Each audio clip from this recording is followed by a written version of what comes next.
YouTube, it's me, Judah.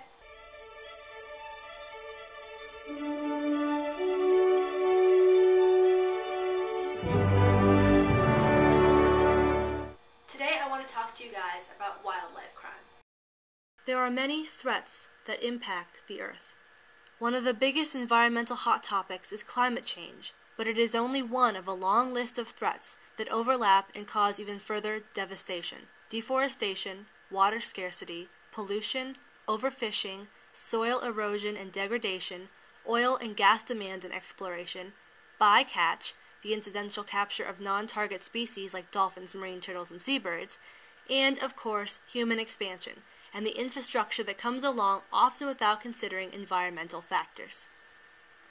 There is another threat, a threat that is a business in and of itself: wildlife crime. It's important to note that not all wildlife trade is illegal.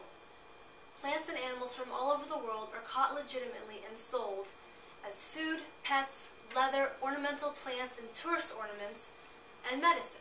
But illegal trade is beyond dangerous. It is the single largest threat to the future of many of the world's most threatened species. It is second only to habitat destruction and overall threats against species survival.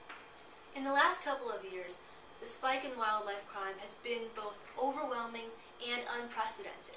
Major exploitation is hurting already troubled populations of elephants, rhinos, and tigers. Tiger parts are used for many traditional medicines and folk remedies. While alternatives to tiger products have been found and validated by studies sponsored by the Chinese government, there is still a high demand for tiger parts.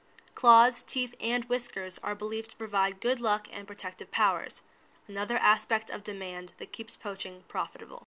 Today, there are as few as 3,200 wild tigers in the world. That's 97% fewer tigers than there were 100 years ago. And that number reflects the estimated total of 5 different subspecies. Poaching is a threat that can't survive much longer, even with the tireless efforts of the many organizations at work to save them. The death of one tiger could have broad consequences. If a killed female had cubs, it is unlikely that they would survive without her care, and the potential for future young is lost. The death of a male increases territorial battles, disrupting future breeding. Rhinos are killed daily by those under the false assumption that rhino horn can cure diseases. Their horns are used in traditional Asian medicine to treat a variety of ailments, including fever, and are used by wealthy Asians as a cure for hangovers. The poaching of these ancient animals has increased by 3,000% since 2007. In 2011, 448 rhinos were poached in South Africa alone. These crimes are undoing decades of conservation efforts. There used to be hundreds of thousands of black and white rhinos in Africa. Today, there are approximately 25,000 of both species. The greater one-horned rhino is increasing in number, but clocks in at only 3,000 individuals. The Sumatran rhino is down to perhaps 200 individuals. Before last year, they had not been photographed for 26 years. Since the last time they were caught on camera, it is estimated that their population has been cut in half, primarily due to poaching and logging.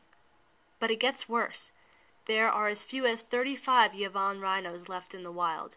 They are one of the rarest mammals in the world. Tens of thousands of elephants are killed every year for their ivory tusks.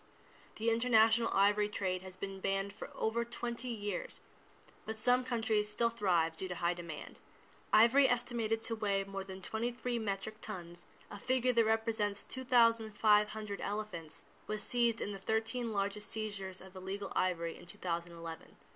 That number just represents the ivory that was discovered. Together, the demand for the parts of these 3 animals totals a worth of $10 billion each year, but the total cost of these illicit activities is far greater. The arms and intimidation involved in wildlife crime threaten the safety and very existence of many communities, as criminals exploit the poor and bribe those in charge to get what they want. And these aren't the only animals being overexploited. Wildlife crime exists in many shapes and forms. Wildlife crime alters not only the survival of species, but the livelihood of countless communities that are struggling on other fronts as well. Many households depend on wild animals for protein, trees for fuel, and both wild animals and plants for natural cures. Wildlife crime's largest impact is the overall interruption of nature. As with all environmental threats, it messes with the complex and delicate web of life here on Earth.